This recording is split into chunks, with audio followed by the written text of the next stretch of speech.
चेतना जी। राधे राधे। गुरुदेव, आपके चरणों में कोटि कोटि प्रणाम। गुरुदेव, मेरे भूतकाल को मैं कैसे भूलूं? कभी कभी बहुत डिप्रेशन में चले जाता हूँ याद कर। भूतकाल को याद कौन रखता है? नहीं, भूतकाल को कौन याद रखता है? अपनी माँ के गर्भ में थे, याद है? भूतई काल तो है। कहाँ पूर्व जन्म में क्या थे, याद है? भूतई काल तो है। भूतकाल की स्मृति तुम रख ही नहीं सकते, माया मिटारती चली जा रही। परसों शाम के क्या खाया था, याद है? भूतकाल को मिटा रहा है कि नहीं मिटा रहा? हाँ, हमारी बात यह होती कि जब हमारे द्वारा कुछ जघन्य पाप हो जाते हैं, बात समझना, जघन्य पाप होते हैं जो बिल्कुल नहीं करने चाहिए, पापाचरण जब बन जाते तो हमारी बुद्धि में नकारात्मक सोच, ओवर थिंकिंग, ये बढ़ जाती है। उसी से हम परेशान हो जाते हैं। अब वो चाहे भूत की हो या भविष्य की हो या कोई वर्तमान की हो, ऐसा थोड़ी केवल भूतई में लगे रहते हो। भूतई का भूत नहीं है, वो भविष्य का भी भूत है, वर्तमान का भी भूत है, पंचभूतों का भी भूत चढ़ा हुआ है। नाम जप करो, भगवान का आश्रय लेकर गलत पापाचरण मत करो, सब ठीक हो जाएगा। और भगवान से विमुख है तब लग कुशल न जीव कौं सपने मन विश्राम। स्वप्न में भी शांति नहीं मिल सकती, जागृत की कौन कहे। भगवान से विमुख पुरुष को कभी शांति नहीं मिल सकती। इसलिए भगवान का आश्रय लो, नाम जप करो। और हमारा मन का एक स्वभाव है, वो नवम नवम बातें पकड़ता रहता है, पुरानी बातें पकड़ता रहता है, वर्तमान में कल्पना करता रहता है। हमको समय नहीं देना उसको, उसको नाम जप में लगाना। ये भूत है, इसको नाम जप में लगाओ, राधा राधा राधा राधा, अभी आनंदित हो जाओगी। और जैसे ये कह दे कि भूतकाल की बातें विस्मरण नहीं होती तो गलत, ये काम माया है का है, वो अपने आप करती रहती। नहीं, आप बताओ 4 दिन पहले क्या खाया था? बोले याद नहीं है, अब याद करना पड़े। तो याद नहीं 4 दिन की बात, तो तुम भूतकाल की बात कैसे याद रखते हो? हमारे मन की दशा को पहले पकड़ो। हमारा मन पापाचरण के कारण अपवित्र हो गया, अपवित्र के कारण वो नकारात्मक सोच और व्यर्थ चिंतन, जिसे ओवर थिंकिंग कहते हैं, वही हमको परेशान कर रही, जो हमें डिप्रेशन तक पहुंचा देगी। या पहुंच गई हो, दवा चल रही हो तो बात है, नहीं तो आगे पहुंचा देगी। अगर रोकना है तो भगवान के चरित्रों का गायन करो, भगवान के चरित्र सुनो और नाम जप करो, ठीक हो जाओगे। सैकड़ों भाई ऐसे आए जो कह रहे हम डिप्रेशन की दवा ले लेकर परेशान थे, लेकिन जब से सत्संग सुना और नाम जप शुरू किया हम ठीक हो गए। ऐसे सैकड़ों भाई हमारे सामने यही बात करके गए। तो हमें लगता है कि हम डिप्रेशन जो पहुंचते हैं उसका कारण समझो पाप, व्यर्थ चिंतन, नकारात्मक सोच। उसको नष्ट करने के लिए भगवान का नाम गरज रहा है। खूब नाम कीर्तन करो, नाम जप करो, भगवत चरित्र सुनो, सत्संग सुनो, अभी आनंद आने लगेगा। चिंतन बदल जाए ना तो आनंद आनंद आपके चिंतन में है। आपका चिंतन नकारात्मक हो गया तो हम एक बार सुनाया था एकांत में कि 2 ब्राह्मण बैठे थे, तो एक धनी आया, उनको निमंत्रण करके ले गया और खवाया पियाया और 11-11 रुपया दक्षिणा दी। और उसमें एक ब्राह्मण संतुष्ट निकला और एक ब्राह्मण जल रहा था। तो पूछा जिस कि भाई आप संतुष्ट क्यों हो, प्रसन्न हो बड़े? तो उनका भाई आज तो भोजन की भी व्यवस्था नहीं थी, भगवान ने भोजन की भी व्यवस्था दी और 11 रुपया दक्षिणा दी। दूसरे से पूछा आप जल क्यों रहे हो? बोले जब आपने कहा निमंत्रण तो हमने सोचा 51 तो देगा ही, तो तुमने 11 दिया, हमारे 40 का घाटा हो गया, इसलिए मैं जल रहा हूं। अब आप बताओ जजमान का दोष है या चिंतन का दोष है? चिंतन का दोष है ना। एक खुश है और एक जल रहा है। तो यदि हमारा चिंतन ठीक हो जाए तो हर परिस्थिति में हम आनंदित हो सकते हैं। तो वो चिंतन ठीक होगा चित्तचोर प्रभु का चिंतन करने से। इसलिए नाम जप करो, भगवान के आश्रित रहो और व्यर्थ का चिंतन बंद करो। अगर नाम जप नहीं करोगे तो व्यर्थ का तो चिंतन होगा, और व्यर्थ का चिंतन होगा परेशान करेगा। काहे को व्यर्थ का चिंतन? हो ही सोई जो राम रचि राखा, को करी तर्क बढ़ावे साख। अस कही जपन लगे हरि नामा, आगे कभी है, अस कही जपन लगे हरि नामा। निरंतर नाम जप करने वाले को कभी भी कोई समस्या नहीं होती। भगवान शिव भी ऐसा विचार कर वही होगा जो भगवान ने चाहा है और नाम जप करने। तो हम काहे को ओवर थिंकिंग करें? ऐसा हो गया तो अरे भगवान है ना, नहीं ऐसा हो गया तो वो ऐसा भी भगवान है ना। कर तुम अकर तुम अन्यथा कर तुम सर्व समर्थ भगवान है। तो हमें लगता है क्यों हम कल के लिए इतना चिंतित हो जाएं कि दवा खानी पड़े? ओवर थिंकिंग क्यों? नकारात्मक सोच क्यों? नाम जप करके। अब आपका भगवान से परिचय नहीं इसीलिए है ना, नहीं आप भी तो भगवान के अंश हैं, जैसे हम भगवान के अंश हैं ऐसे आप भी अंश हैं, पर आप भगवान से मतलब नहीं रखते, इसीलिए आपकी दुर्दशा है। और भगवान से अभी मतलब रख ले तो आप देख लो, हम यही पूरे जीवन देखा है, पूरे जीवन देखा है उनका प्यार ऐसे, जैसे लिखा है ना जो भक्तों के लिए, भक्तन पाछे यूं फिरे जो बछड़ा संगाए, जहां जहां भक्त चरण रखे वहां वहां रखूं हाथ, पीछे पीछे मैं फिरूं कभी न छाड़ूं साथ। ये जीवन भर देखा है कि भगवान कैसे प्यार करते हैं, और आप भी अगर भगवान के हो जाए तो आपको अनुभव में होने लगेगा भगवान कैसे प्यार करते हैं जी। पूर्णिमा पांडे जी काशी से। राधा वल्लभ श्री हरिवंश महाराज जी आपके चरणों में कोटि कोटि प्रणाम। महाराज जी आपकी कृपा से जीवन में ऐसा परिवर्तन आया है कि पूरा जीवन और चिंतन ही बदल गया है। महाराज जी मेरा एक प्रश्न है, विरक्त जीवन जीने के इच्छुक अविवाहित साधक साधिका जो अपने शरीर के माता पिता के साथ रहकर साधनरत हैं, उनके लिए क्या क्या सावधानियां हैं? क्योंकि परिवार में रहते हुए बहुत सी ऐसी व्यवहारिक चुनौतियां आती हैं जिससे कभी कभी असमंजस की स्थिति आ जाती है और साधना भी प्रभावित होती है। आजीवन ब्रह्मचर्य और गृहस्थ में रह करके बस सावधानी विशेष यही रखनी कि रिश्ते नाते संबंधी जन सब आते हैं, आपकी सैया आपकी ही केवल होनी चाहिए। उस सैया पे ना कोई रिश्तेदार, ना कोई नातेदार, ना कोई भी परिवार का सदस्य शयन नहीं करना चाहिए। क्योंकि जिस सैया पर हम शयन करते हैं, अगर उस पे भोगी पुरुष शयन करेंगे तो उसमें भोग के परमाणु होंगे और हमें शयन के समय काम वेदना जागृत होकर के हमें परेशान करेगी। अगर कभी ऐसे रिश्ते नातेदारों के घर भी जाना पड़े, मान लो गृहस्थी में रहते हुए, तो उस उपासक को चाहिए कि एक अपना वस्त्र रखे ऐसा बिछाने वाला, चाहे वो एक चद्दर ही क्यों ना हो, वो पर्सनल अपने उस सैया के ऊपर अपना चद्दर बिछा कर ही शयन करे, अपना आसन और अपना भोजन का पात्र। अगर भोजन का पात्र मान लो एक रिश्तेदार है आपके घर आया है, आपके घर वो मांस नहीं पाएगा पर वो बाहर मांस खाता है, वो मांस खाने वाला शराब पीने वाला उसी पात्र में भोजन पाया और उसी पात्र में आप भोजन पाएंगे, आप ब्रह्मचर्य नहीं रह सकते, आप साधना नहीं कर सकते।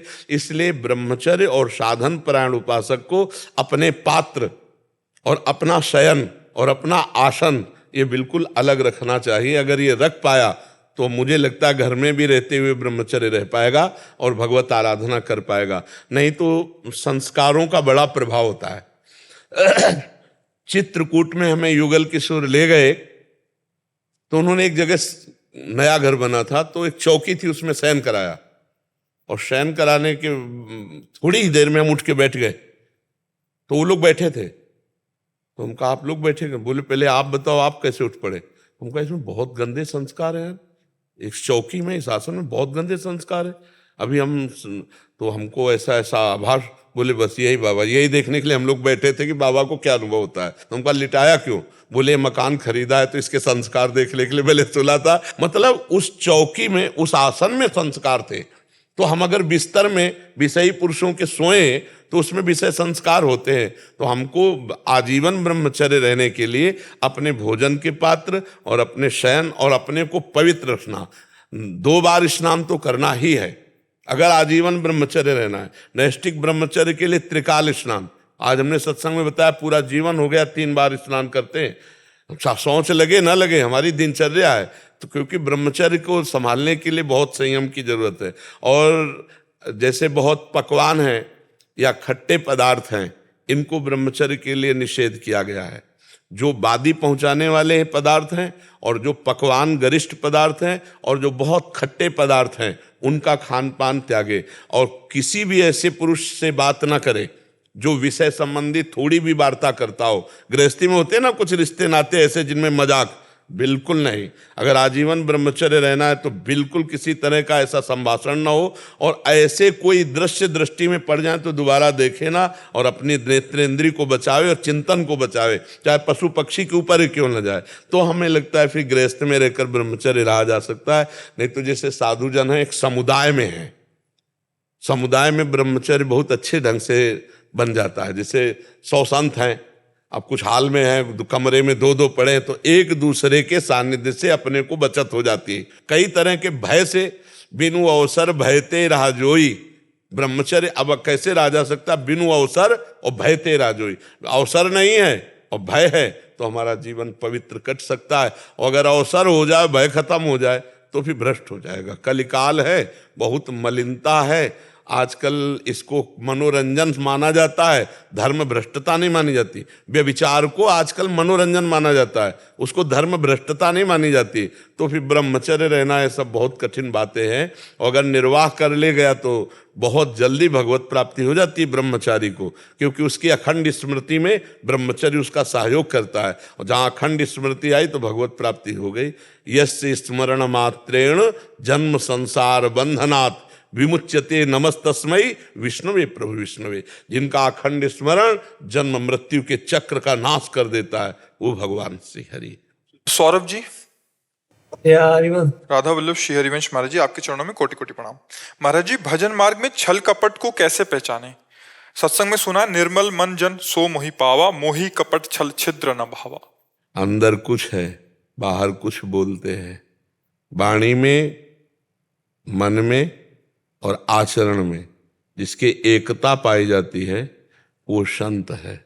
जिसका वाणी कुछ और है, हृदय में कुछ और चल रहा है और चरित्र कुछ और है, उसे कपट कहते हैं, उसे छल कहते हैं। तो कपट को पहचानने की जरूरत थोड़ी, तो अंदर ही समझ में आता है कि हम कुछ बोल रहे हैं और है कुछ, और हमारे आचरण कुछ है, इसी को कपट कहते हैं। हम दिखावा जो करते हैं उसे कपट कहते हैं। जैसे कपट वेश कालिनेमि ने धारण किया, वो साधु है नहीं, बस साधु का वेश धारण किया ना। तो हम ऐसे जो भक्ति में या किसी भी कार्य में कपट करते हैं तो भगवान कहते हैं मुझे कपट अच्छा नहीं लगता। दूसरों के साथ छल करना, कपट करना, ये भगवान को अच्छा नहीं लगता। सरल स्वभाव न मन कुटिलाई, सरलता, हम जो बोल रहे हैं वैसे ही हमारे मन में चल रहा, वैसे हमारे आचरण है। हम सच्चाई से सबके सामने पेश आवें, कोई बनावटपना नहीं होना चाहिए, कोई छल नहीं होना चाहिए, कोई कपट नहीं होना चाहिए। तो भगवान को, जैसे हम नीच हैं तो हम नीच हैं, कामी हैं तो हम कामी अपने प्रभु के हैं, हमारे प्रभु सुधारेंगे। हम वैसे जैसे हैं वैसे। बड़े बड़े संतों ने देखो कैसे अपनी बात कही।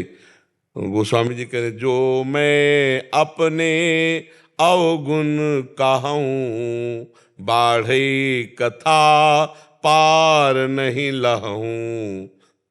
अगर हमसे पूछे कोई तो हम अपनी बड़ाई मारेंगे, लेकिन जो संत है वो क्या कह रहे, जो मैं अगर अपने अवगुण कहना चाहूँ ना तो बड़ी कथा बढ़ जाएगी। ताते कछु मैं अलप बखाने, थोड़े महू समुझी है सया। ये निर्मल हृदय, जरा भी दोष नहीं है, दोष की संभावना मात्र को देख करके वो कह रहे हैं कि मैं कितना अधम हूँ, मैं कितना नीच हूँ। दो सूरदास जी महाराज, मोसम कौन कुटिल खल कामी, जिन को तन दियो ताहि बिसरायो, ऐसो नोन हरामी। ये निर्मल हृदय।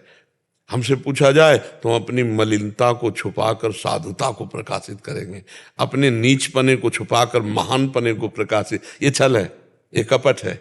भगवान करे मोहि कपट छल छिद्रन, निर्मल जन मन सो। देखो निर्मल मन से हनुमान जी महाराज कह रहे, असमय अधम सखा सुन मोहु पर रघुवीर। नहीं कह रहे मैं ऐसा अधम हूँ ऐसा। सबरी जी देखो निर्मल हृदय, अधम ते अधम अधम मति नारी, तिनमा मैं मति मंद अघारी। ये हम जैसे हैं वैसे भगवान के सामने और वैसे समाज के। कोई नाटकबाजी, कोई दंभ, कोई पाखंड, कोई छल कपट, ऐसा हम ना करें कि अपने को श्रेष्ठता दिखाने के लिए हम श्रेष्ठ है नहीं और श्रेष्ठ बात करें।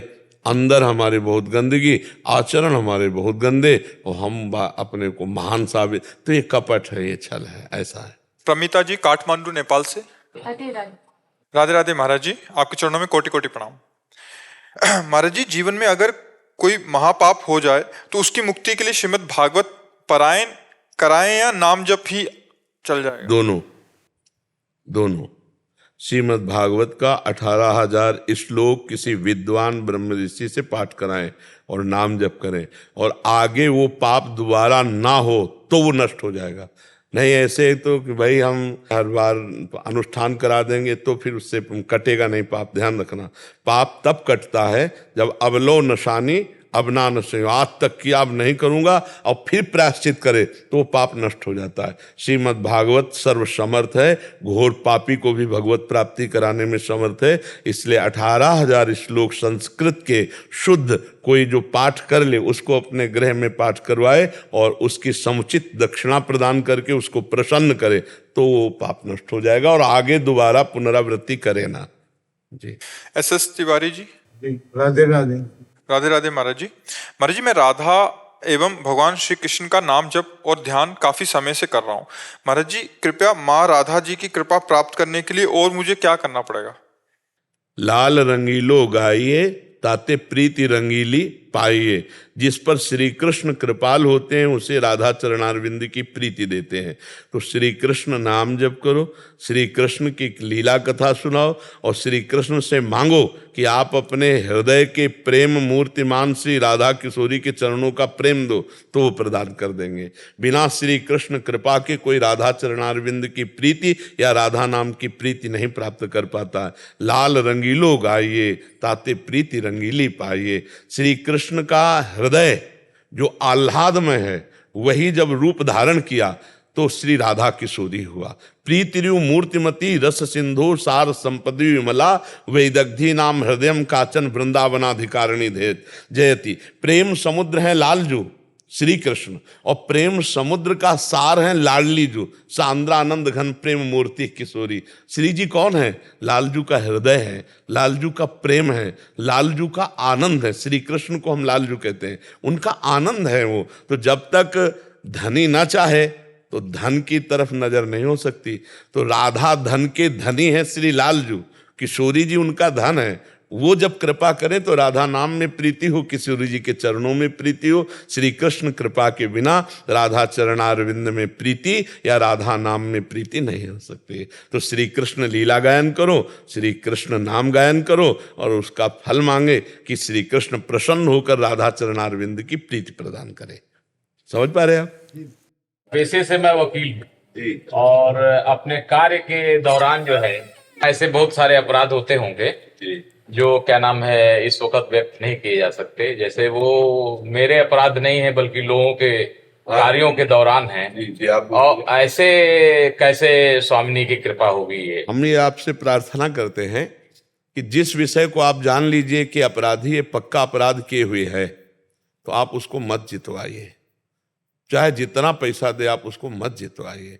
अब इस बात पर अगर कह सकते हैं मेरा पेशा है, नहीं मैं उसमें नहीं, जैसे मान लो आप कह सकते हैं कि मैं एक वकील हूं और मेरा पेशा है, तो हम मुझे प्रश्न करते हैं कि जैसे आपकी बहन के साथ कोई गलत आचरण करने वाला आदमी पकड़ के आएगा और वो आपको पैसा देगा तो आप उसे स्वीकार नहीं करेंगे, उसको दंड दिलाना ही आपका कर्तव्य बनेगा, है ना। अगर आपके भाई के साथ कोई गलत ऐसा व्यवहार करे, आपके परिवार के साथ व्यवहार करे, तो आप किसी भी स्थिति में पैसा लेकर उसका पक्ष नहीं लेंगे। अगर आप ऐसे धर्मयुक्त वकील बन जाएं तो हमारी लाडली जी की विशेष कृपा के पात्र बन जाएंगे। जिसे जानते हैं दोषी है उसका कभी भी भेंट स्वीकार ना करें और उसका पक्ष ना लें, और जिसे जानते हैं निर्दोष है तो जरूरत पड़े तो पैसा लगा के उसको जिता दीजिए निर्दोष को, और जरूरत पड़े तो पैसा लगा के दोषी को दंड दिलवा दीजिए। तो इससे भगवान की कृपा आपको प्राप्त हो जाएगी।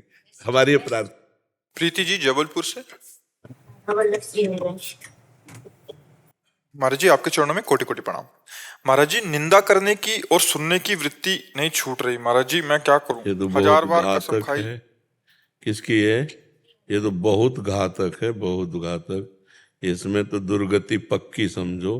पर निंदा के किए ते आवत नहीं कछु हाथ, मूर्ख पर्वत पाप को ले चले अपने साथ।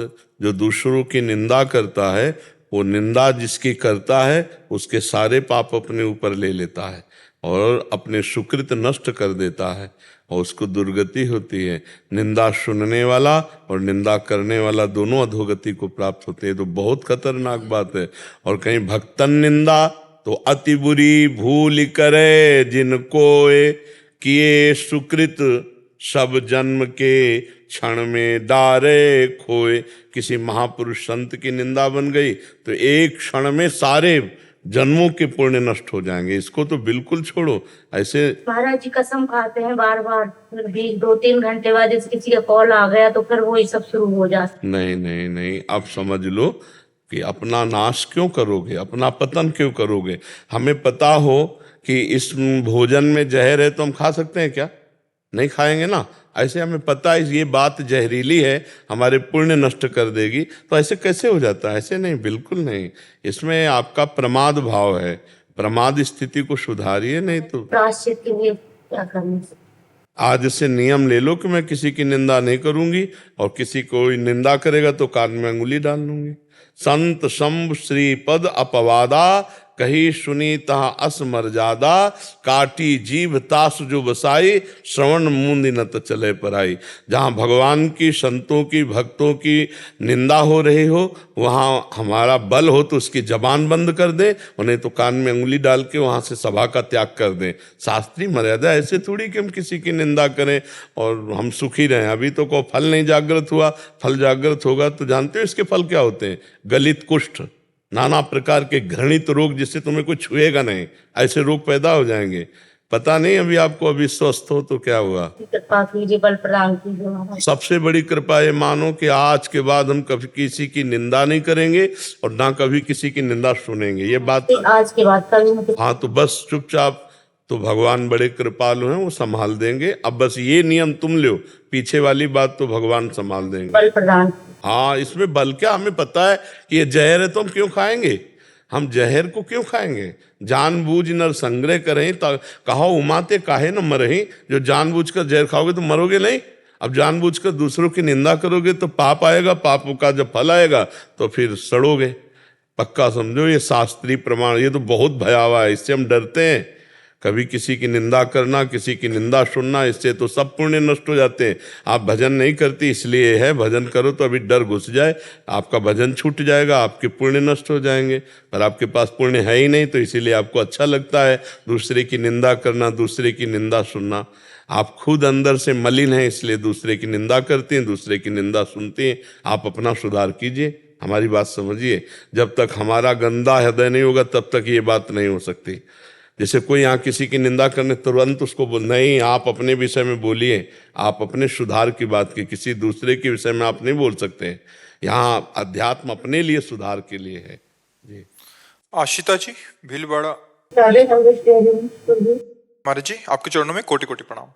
महाराज जी, हम अपने पिछले जन्मों का कुछ भी नहीं जानते, तो हमें प्रारब्ध के कर्मों का फल इस जन्म में क्यों भोगना पड़ता? क्यों भोगना क्यों नहीं पड़ेगा? तुम जियो, तुमने अगर कर्म किए तो भोगना पड़ेगा ना। मुकदमा 20 वर्ष चले तो क्या इसका मतलब 20 वर्ष में तुम जो भूल चुके हो, तो 20 वर्ष के बाद जब मुकदमा में आएगा तो फांसी की सजा होगी, तो तुम्हारी फांसी होगी। अब कह दो 20 वर्ष पीछे की बात है, तुम्हारी याद कितनी है?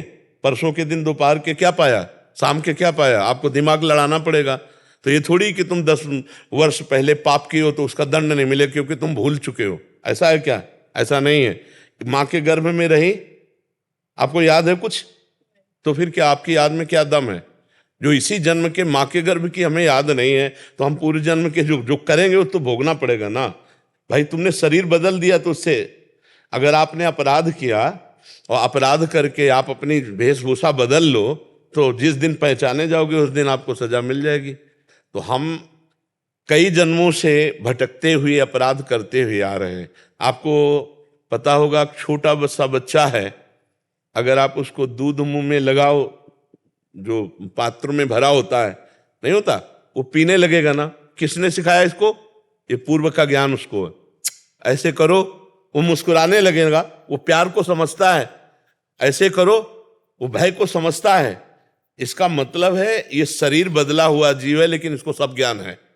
छोटा सा बच्चा होता है, वो भी पीने लगता है ना दुग्ध। किसने सिखाया? उसको प्यार का पता और वैर का पता है, मतलब भय और प्यार दोनों का उसको ज्ञान है। क्योंकि वो जीवात्मा, शरीर अभी बच्चा का है लेकिन वो पुराना है, तो उसको भोगना पड़ेगा। अवश्य में भोक्तव्यम कृतम कर्म शुभाशुभम। ये जन्म जन्मांतर का चक्र मिटाना है तो नाम जप करो, भगवान की भक्ति करो, भगवान का आश्रय ले लो, तो पूर्व में जो रचा हुआ शरीर का प्रारब्ध है वो तो भोगना पड़ेगा, लेकिन संचित भस्म हो जाएगा और अभी जो नए बने हैं इनको भी भगवान क्षमा कर देंगे, तो हमारा जीवन सुखमय हो जाएगा। अपने इस दलील से कि जो हम नहीं जानते हमें भोगना क्यों पड़ेगा, तो अवश्य भोगना पड़ेगा। तुम्हारी जानकारी है ही कितनी है। अभी परसों की जानकारी अगर हम लेना चाहें तो आपको सोचना पड़ेगा, परसों क्या क्या बना था, शाम के क्या क्या पाया। अच्छा, परसों के लिए भी सोचना पड़ेगा, वर्षों की तो बात जाने दो। इसी जन्म की आपको कितनी याददाश्त है। माँ के गर्भ में हम सब रहे हैं, 9 महीने रहे हैं, लेकिन एक बात भी याद नहीं। हम तीनों से पाप करते रहते हैं, वाणी से पाप करते, शरीर से पाप करते, मन से पाप करते रहे, और चाहते सुख है, करते हैं दुख वाला आचरण और चाहते सुख है, इसीलिए भोगना पड़ेगा। अब हमारी तुम्हारी भूल हो जाए तो उससे भगवान थोड़ी भूल जाएंगे, जो हमने कर्म किए वो भूलना पड़ेगा। ये पोशाक है स्त्री पुरुष की। आप तो पुराने हैं, आप कभी किसी के पिता बने होंगे, कभी देवता बने होंगे, कभी दैत्य बने होंगे, लेकिन इस समय आप स्त्री रूप में बैठे हैं, तो भगवान की नजर में तो आप स्त्री नहीं है। भगवान की नजर में वो जीव है जिसने जो कर्म किया है उसको भोगना पड़ेगा। स्त्री पुरुष शरीर की पोशाक बदलने पर भगवान का निर्णय नहीं बदल जाता, ये भोगना पड़ता है। आप समझ पा रहे ना हमारी? हाँ, सब नाम जप करो, सबसे हाथ जोड़कर प्रार्थना है, शराब मत पियो, मांस मत खाओ, पराई माता बहनों की तरफ गंदी दृष्टि से मत देखो। थोड़ा भी नाम जप करोगे तो आपको पता चलने लगेगा कि आपका कल्याण, आपका मंगल भगवान कैसे करते हैं। गलत आचरण करोगे तो भाई फिर बात बिगड़ जाएगी। नाम जप करो, नाम जप जितना बन सके, राधा राधा राधा राधा राधा राधा, उठते बैठते जैसे भी बने। और माता पिताओं को चाहिए अपने बालकों को, आजकल का जो ये गलत व्यवहार चला है, बॉयफ्रेंड गर्लफ्रेंड, इनसे बचाना चाहिए। क्योंकि अगर ऐसे गंदे आचरणों में बच्चे फंस गए तो ये ब्रह्मचर्यहीन हो जाएंगे और इनकी स्मृति और इनकी जो बौद्धिक शक्ति है वो सब नष्ट हो जाएगी। माता पिता बहुत पवित्र आचरण से चलें अपने बच्चों, क्योंकि हमारे देश के भविष्य हैं ये बच्चे। अगर ये व्यभिचार परायण, व्यसन परायण हो गए तो हमारा देश खंडक में पहुंच जाएगा। बहुत सावधानी से चलो। हमारे वचन प्रार्थना है, मान लो। अगर आप मान लोगे तो आनंदित हो जाओगे, नहीं मानोगे तो फिर आपको भोगना पड़ेगा। श्री हरिवंश महाराज जी, महाराज जी मैं पिछले 1 वर्ष से YouTube के माध्यम से आपको सुन रही हूँ और जीवन में बहुत परिवर्तन भी आया है। महाराज जी, मेरा प्रश्न है कि कई बार मेरे परिजनों ने अपनी ईर्ष्या और द्वेषवश प्रेरित होकर मुझ पे दोष आदि लगाया, ना चाहते हुए भी मेरे मन में उनके प्रति एक कटु विचार आते हैं एवं व्यवहार भी बदल जाता है। एक चीज इसमें हम सबके लिए कहते हैं कि जैसे हमको कोई कहता है कि आप चोर हो, तो पहले हमको देखना है ईमानदारी से, हम चोर तो नहीं, हम छलिया तो नहीं। अगर हमको लगा कि हमारे में कमी है तो हमें भगवान सचेत कर रहे हैं, हमें प्रसन्नता होने। देखो, अगर हम चोर, अध्यात्म के पथिक हैं, अगर हमारे में चोरी का भाव है, हमको कोई चोर कहता तो गलत तो नहीं कहता, हम चोर हैं। और जब हम चोर नहीं है और फिर हमें कोई चोर कहता है तो नाराज होने की तो बिल्कुल जरूरत नहीं है, क्योंकि हम नहीं है। बात समझना है। हमको कोई कहता है तू पागल है तो हमें हंसी आएगी, गुस्सा आएगी? हमें हंसी आएगी, ये खुद पागल है, हमको पागल, क्योंकि हम पागल नहीं। अब पागलपना अगर चढ़ेगा तो बोले हम कैसे पागल हैं, अब मारना पीटना शुरू कर दिया, वास्तविक पागल आदमी है, वास्तविक पागल है, उसको ज्ञान नहीं है अध्यात्म का। बेमतलब में झगड़ा मोल लिया तो पागल आदमी है ना। तो हम कह रहे हैं जब हमारी कोई निंदा करता है, बुराई करता है, तो हमको पहले जांच करनी कि वो बुराई के लक्षण हम में है क्या। अगर हैं तो यार बढ़िया बात है, सामने वाला हमारी गंदगी देखकर हमको बता रहा है, हमें सुधार लेना चाहिए। और यदि नहीं है तो हंसने की बात है यार। हमको कोई कहे चोर, अच्छा मान लो हमसे कोई कहे कि आप कलेक्टर साहब, हमको कोई कहे कलेक्टर साहब, तो हम मान लेंगे क्या कलेक्टर है? हम तो हंसेंगे ना यार, हम बाबा जी, हम कलेक्टर कहाँ से है। तो हमें क्या होता है कि कहीं ना कहीं हम इस व्यवहार को सत्य मान लेते हैं, झूठे व्यवहार को, तो फिर हमारे अंदर द्वेष आने लगता है। मैं बुरा हूं नहीं, इसने बुरा कह, और सही बात पूछा जाए तो ये तभी लगता है जब होता है कुछ। आप समझना, अंदर हमारे अज्ञान के कारण कुछ मलिनता होती, तभी ये बात होती, नहीं तो बिल्कुल प्रभाव नहीं पड़ेगा। कैसे को प्रभाव पड़ेगा बोलो? लेकिन शक हो जाता है कई बार खुद में कि नहीं, खुद में शक नहीं। जैसे आप प्रेम से बहुत मिल रहे हो, हाँ, और वो भी आपके साथ बहुत प्रेम में हो गया, और फिर बाद में उसको ऐसा लगता है कहीं फायदा उठाने के लिए तो नहीं हमसे इतना मिलना शुरू कर। नहीं तो आप उसमें भगवत भाव कीजिए। अध्यात्म के जब पथिक है तो उसे व्यक्ति भाव न रखिए, भगवत भाव कीजिए। अगर फायदा उठा लेता है तो बढ़िया बात है। हम किसी के फायदे में आए, किसी का नुकसान नहीं किया, ये हमारे गर्व का विषय है। हम लूट गए लेकिन किसी को लूटा नहीं, यही खास बात है। अध्यात्म की बात क्या है, यही खास बात है। अगर हम अध्यात्म, मान लो आप सत्संगी तो हैं क्योंकि सत्संग में आए हुए हैं, तो हमको ये सीखना होगा कि अगर हम सामने वाले व्यक्ति में अपने भगवान को देख, भगवान है ही, बिना बिजली के कोई यंत्र नहीं चल सकता, ऐसे बिना ईश्वर के कोई शरीर में हरकत नहीं हो सकती। वही है, जो भी हरकत सृष्टि में हो रही है वो ईश्वर से ही हो रही है। जैसे वृक्ष में नवीन कोपे आना बढ़ना, वो सब ईश्वर से ही है। तो सामने अगर हमारा प्रभु है और वो हमसे कुछ लाभ ले लेता है, हमें पता है लाभ ले लेता है, तो हमको चुप रहना चाहिए, ले लो लाभ। तो जो ईश्वर को देखकर आपने घाटा सा और उसका लाभ हुआ, वो इतना बड़ा लाभ आपको दे देगा आध्यात्मिक ऊंचाई का कि जो न रुपये से मिलता है न किसी प्रयत्न से मिलता है। ये बात समझनी चाहिए। तो हमारा कभी किसी भी विषय में हृदय असंतुष्ट होना बनता नहीं अगर सही ज्ञान हो। जब हमारा अज्ञान हमारे ऊपर छा जाता है तब फिर लड़ाई झगड़ा मारपीट शुरू हो जाती है। वो अज्ञान के कारण होती है, नहीं तो हर बात के ज्ञान के द्वारा काट है जो इसमें हम प्रसन्न रह सकते हैं। और प्रसन्न रहना ये सबसे बड़ी साधना है, संतुष्ट रहना सबसे बड़ी साधना है। तो समझ पाओ सखी, तो किसका प्रश्न था? आपको समझ पाई हमारी बात? मेरा बहुत दुख आता है कि मन को खाली काय को रखती हो? राधा राधा क्यों नहीं जपती? खाली रखोगे तो दुख आएगा, बेकार की सोच पैदा करेगा, जलन करेगा। इसीलिए तो हर दवा है ना भाई, एक दवा है इंजेक्शन लगाना, एक दवा है कि भाई टेबलेट पाना, एक दवा है कि अब तो सीरियस मैटर है, अस्पताल में भर्ती होना पड़ेगा। ऐसे हम लोग बीमार हैं, कुछ दवा खाने की, कुछ दवा पीने की जैसे दी जाती है ना, ऐसे दवा नाम है जपने की, सत्संग है सुनने की, ये जो ज्ञान की बातें हैं ये विचारने की, तो आपका हृदय ठीक हो जाएगा। सदगुरु वैद्य बचन विश्वासा, सदगुरु डॉक्टर है, भवरोग की दवाई। आप मान लो अभी आनंदित हो जाओगे। राधा राधा राधा राधा बोले, राधा राधा, अभी आनंद आ जाएगा। गुरु महाराज जी, आपने का पहला प्रश्न था ना, आपने कहा कि जैसे कि रसिक संत है, रसिक एक ज्ञानी है, तो क्या हम ब्रह्म ज्ञानी में बैठ तो सकते हैं? नहीं, सेवा सबकी करे, हमने कहा सेवा सबकी करे, सुने सबकी, हम अपने को गुप्त रखे। अपनी चर्चा क्या हुई, अपने को गुप्त रखे। वहां हमारे मतलब की बात मिली तो स्वीकार कर लिया, नहीं भगवत चर्चा प्रणाम किया, चलिए। हाँ, उसमें कोई परेशानी। देवराज जी, राधे राधे, जय जय श्री हरिवंश। श्री हरिवंश महाराज जी, राधे राधे। महाराज जी, दिनचर्या और नियमावली बनाना तो आसान सा लगता है, परंतु उसे आचरण में लाना बहुत मुश्किल, बहुत प्रमाद आलस्य भी हो जाता है, शायद क्योंकि अभी इतनी विकलता नहीं है भगवत प्राप्ति की। हाँ, विकलता नहीं है, नहीं भगवत प्राप्ति की आपकी महत्व बुद्धि नहीं है। नहीं तो जैसे अपने लोग हैं ना, तो दिनचर्या ऐसे थोड़ी बनाई।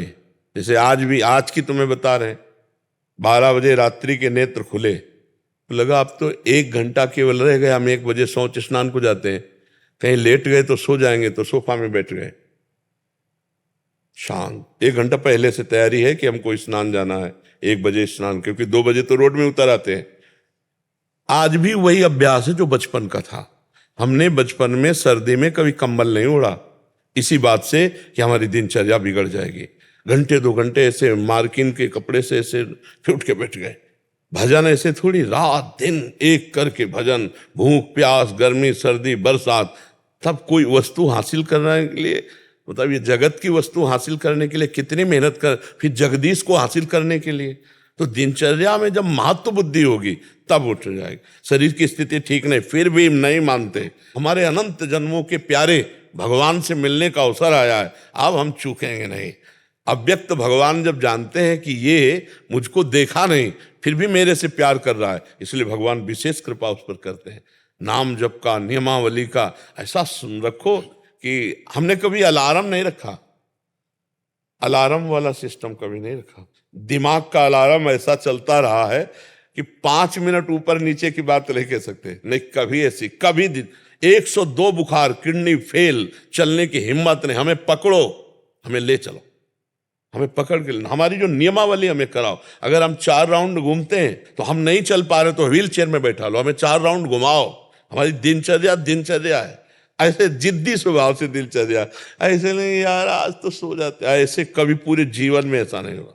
कभी जीवन में ऐसा जो नियम ले, जो दिनचर्या बनाए उसको सांगो पांग जिद्दी स्वभाव, तब तो पार हो जाए। माया तो फिसला देगी, माया फिसला देगी। नियम ही प्रेम को प्राप्त कराता है, अगर नेम नहीं तो फिर प्रेम कैसे प्राप्त हो जाए। महाराज जी बचपन से ही जल्दी उठने का अभ्यास था। हाँ, तो इसमें माता पिता को प्रणाम करते हैं कि उनका विशेष योगदान था। और 2 बजे के संस्कार गुरु जी ने डाले, जो हम जिनकी शरण में गए 13 वर्ष की अवस्था में भाग के, तो ऐसे तखत में वो लेटते थे, नीचे जमीन में हम लेटते थे। तो जहां 2 बजते कहते बच्चा उठ उठ, देख किसान लोग हल जोतने जा रहे हैं, तुम बाबा जी होकर पड़े, उठो बैठो।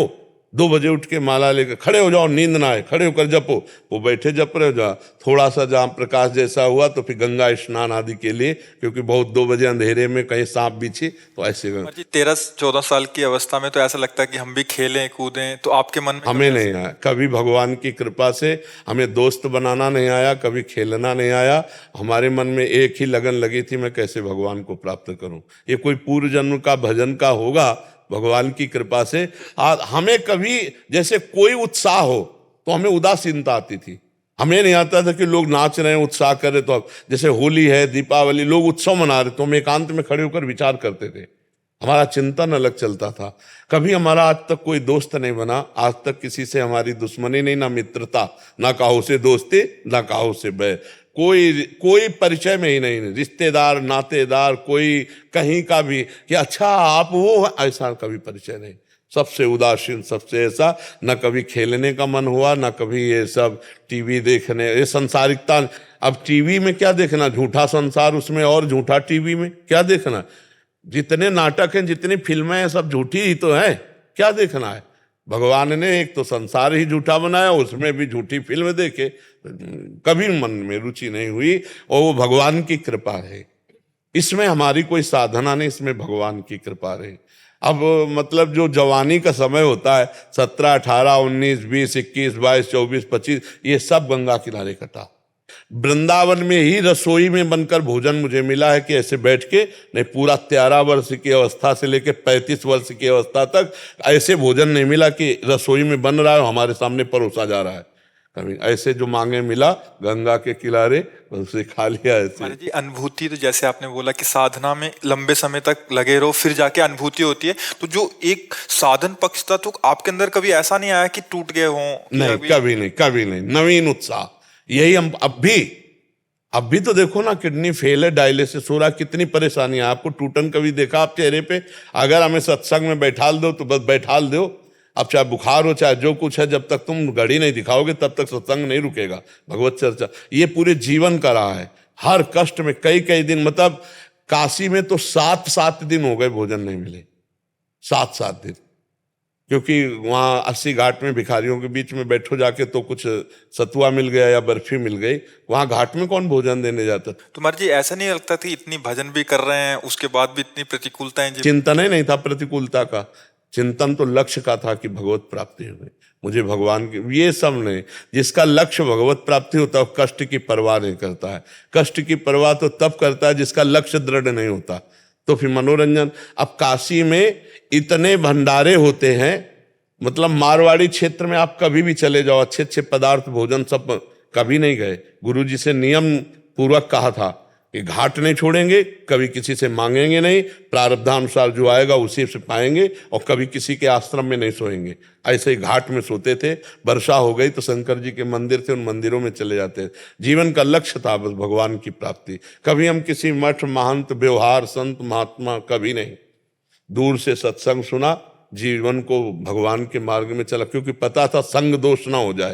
महाराज जी जैसे अभी हम यहाँ रह रहे हैं, सारे संत जन आपके अनुगत होके, तो हमें कभी महसूस नहीं होता खाना पीना, क्योंकि एकदम आपकी कृपा से वहाँ क्या प्रभु भी एक ऐसा परीक्षा लेते हैं कि आपको वैसा टाइट कर रहे थे कि जैसे नहीं, अगर किसी भगवान को किसी भी डिपार्टमेंट में निर्देशक के रूप में, तो उसको बहुत परिपक्व किया जाता है। अगर पूरे बटालियन की कमांड संभालनी है तो उसको हर हरकत का बहुत ज्ञान होना चाहिए। तो हमको शायद ठाकुर जी ने सेवा देनी थी। अब हम कहीं मतलब किसी स्कूल में जा कर के या कहीं व्याकरण आदि या कोई सत्संग आदि की शैली पढ़ना, ये सब कुछ नहीं। गंगा किनारे ही पढ़ाई समझो, भजन, हर समय भजन, उसी का जो आप सुनते हैं वो भजन का सुनते हैं। आप लोग जो सब छोड़ छाड़ करके भगवान के मार्ग में आए, उसी भजन का आकर्षण है, उसी भजन का। तो अब ये नहीं कि तुम लोगों को भूखा रहना पड़ेगा, वही गति प्राप्त होगी। लेकिन मतलब एक होता है, भगवान का विधान होता है कि जो महापुरुषों को चढ़ाई पर चढ़ा करके, तो वो सबको नहीं, वो अपनी तपोबल से, अपनी चढ़ाई से 50 लाखों को वो पार मद भक्ति युक्तो भुवनम पुनातु, मेरी भक्ति से युक्त होकर वो भुवन का भुवन पावन कर सकता है। इसलिए भगवान को शायद ऐसा करवाना था। तो ये भगवान सामर्थ्य देते हैं। हम तो ऐसे चले जैसे हमको कोई चला रहा है, वही सब चला रहे, वही सब कठिन से कठिन। अब जैसे सावन आया तो सावन में गंगा जल से ही रहेंगे, केवल गंगा जल पी कर रहे। अब वो भगवान सब सामर्थ्य देते थे, भगवान सब संकल्प देते थे, वही सब पार करते थे। महाराज जी कभी कभी सुनते हैं जैसे ऐसा, या जो आपके साथ रहे हैं कभी मिलते हैं, आपकी पूर्व का दिनचर्या बताते हैं, तो अभी सुन के इतना डर लगता है कि ऐसा भी जीवन होता हो। यही वृंदावन में हितधाम में कुशासन बिछा था, और बोरा जो होते ना गेहूं के, वो ओढ़ने के थे। टाट पट्टी उड़ा, 2-3 महीने बाद उनको साइड में किया, कुशासन में लेटना और मांग के खाना निरंतर। भगवान 1-2 दिन का जीवन थोड़ी है। अब मान लो 55-56 की आयु तो हो ही गई, और बचपन से पूरा अब जो जीवन है वो जरूरत थी इस बात की। तो भगवान को जब जो जरूरत होती है वो कर देते हैं, उन्हीं का बल है। राधे राधे बाबू। राधे राधे महाराज जी, आपके चरणों में कोटि कोटि नमन। गुरुजी, मैंने अभी तक के जीवन में बहुत गलत काम करता था, जैसे शराब पीना, पान मसाला, गैर कानूनी कार्य करता था, और 2 बार जेल भी जा चुका हूँ। अब 1-1.5 वर्ष से आपका प्रवचन सुन रहा हूँ, इससे मेरे जीवन में बहुत बड़ा परिवर्तन आया। अब मैं आपके बताए मार्ग पर चलने का प्रयास कर रहा हूँ। महाराज जी, मैं एक जानना चाहता हूँ कि मेरे दादाजी भक्त थे, ये उनकी कृपा है या राधा कृष्ण जी की कृपा है? देखो, कुछ ना कुछ तो अगर परिवार के जो परमाणु होते हैं वो अपना प्रभाव दिखाते हैं, पर जैसे अपराध कर दिए थे तो परमाणु नष्ट हो गए थे। ये जो अचानक परिवर्तन हुआ, ये सिर्फ भगवान की कृपा होती है। जब द्रवहि दीन दयालु राघो तो साधु संगति पाइए। जब भगवान कृपा करते हैं तो संतों का संग देते हैं, और जब संत वाणी कान में जाती है तो हमारे जीवन का परिवर्तन हो जाता है। बड़े भाग पाइप सत्संगा और बिना प्रयास होई भव भंगा। बड़े भाग से संतों का संग मिलता है, और जब संतों की वाणी हमारे कान में जाती है तो देखो जीवन का परिवर्तन हो जाता है। आप खुद स्वीकार करते हैं कि 1.5 वर्ष से हम जब सत्संग सुन रहे तो हमारा परिवर्तन ये कृपा से होती है। संत संग मिलना ये कृपा। अब मोहि भाव भरोस हनुमंता, बिनु हरि कृपा मिले नहीं संता। एक झटके में शराब 2 नंबर का धंधा करता था, आपको देखा 1 साल 6 दिन हुआ आज जी, एक झटके में छोड़ दिया। गुटखा खाता था, अब एक तंबाकू बसा है, वो भी आपकी कृपा दया दृष्टि रहे। हाँ, नाम जब करते रहिए वो सब ठीक हो जाएगा। बहुत जो नशे में नशा नहीं था ना, वो राधा नाम में नशा है जी। नशे में नशा नहीं था, वो राधा नाम में नशा है। कोई भी परेशानी आती है तो तुरंत नाम निकलने लगता है, राधा राधा राधा। और दूसरा कुछ मेरे को आता नहीं, मैं कम पढ़ा लिखा आदमी हूँ। बढ़िया है, भगवान और कुछ आए बिना इतने ही याद बना रहे, इससे बढ़कर क्या है। हमारी महारानी जी का नाम जिब्या पे है ना, अनुल्लिख्यानंतानपि तदपराधान मधुपतिर महाप्रेमा विष्टस तो परम देयम विमसति तवैकम श्री राधे गृणति ही नामामृत रसम महिम्ना का सीमाम स्पृशति तो उदास्यक मनसाम। जिस समय कोई राधा राधा राधा बोलता है तो अनुल्लिख्यानंतानपि तदपराधान मधुपतिर, मधुपति श्री कृष्ण उसके लिखे हुए रजिस्टर जो पाप के हैं उनको फाड़ के फेंक देते हैं, और अनुल्लिख्या आगे लिखेंगे नहीं, जिसकी जिह्वा से राधा राधा राधा राधा। जो राधा नाम जप करता है उसकी ऐसी महिमा है कि वो भगवत प्राप्त हो जाता है। फिर हे किशोरी, जो आपकी दासता करते हैं, आपकी सेवा करते हैं, उनको क्या प्राप्त होता होगा? जो राधा नाम केवल रटते हैं उनको परम पद प्राप्त हो जाता है, और जो राधा किशोरी जी की सेवा में दासता में, उनकी महिमा का वर्णन क्या हो सकता है। इसलिए बड़े सौभाग्य से ये तो वृंदावन की कृपा से ही राधा नाम सुनने को मिलेगा, और त्रिभुवन में आपको कहीं नहीं मिलेगा। अगर त्रिभुवन में कहीं है तो किसी ब्रजवासी वृंदावनवासी की कृपा है, उसका संसर्गी है, तभी वो राधा राधा बोल पाएगा। लेकिन राधा राधा बोलना नहीं हो सकता। ये आगम निगम पुराण अगोचर नाम है, आगम निगम पुराण अगोचर रूप माधुरी है, आगम निगम पुराण अगोचर ये लीला है। न देवै ब्रह्मादेर न खलु हरि भक्तै न सुहृदा दिविर यद्वै राधा मधुपति रहस्यम सुविदितम तयोर दासी भूत्वा तदुपचित केली रस्मो दुरंताहा प्रत्याशा हर हर दसुर गोचर्य तुम। न देवताओं को ये सौभाग्य है, न ब्रह्मा जी को सौभाग्य है, और न बड़े बड़े सुहृदों को भगवान के सौभाग्य है कि वो राधा राधा रट लें। ये वृंदावन की कृपा जिस पर हुई उसी के सौभाग्य है। कृष्ण कृपा हुई ना मेरे पे। जी, पूर्ण पूर्ण, बिना कृष्ण कृपा के राधा बोल नहीं सकते।